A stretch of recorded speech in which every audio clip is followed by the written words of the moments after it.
In this video, I'll show you how to switch on and off the flashlight of your iPhone 17 and 17 Pro. It can be done two different ways. So the first way is to simply drag down from the top right corner and you're going to see the flashlight icon right over here.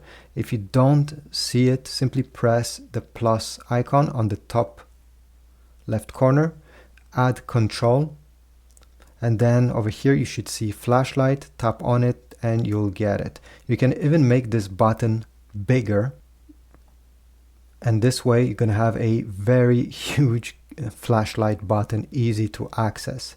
You can also set the flashlight to be used with your action button over here, so every time you press on it the flashlight will turn on. To do that, launch the settings of your iPhone, go down, select action button, and make sure that in this list you swipe until you get to flashlight. Exit this menu, and now every time you press this button during 1 second, the flashlight will turn on, and you can turn it off the same way.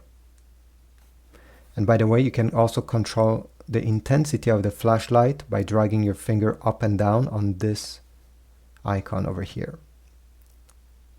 Thanks for watching. If this was helpful, leave a like, subscribe, and I'll see you in the next video.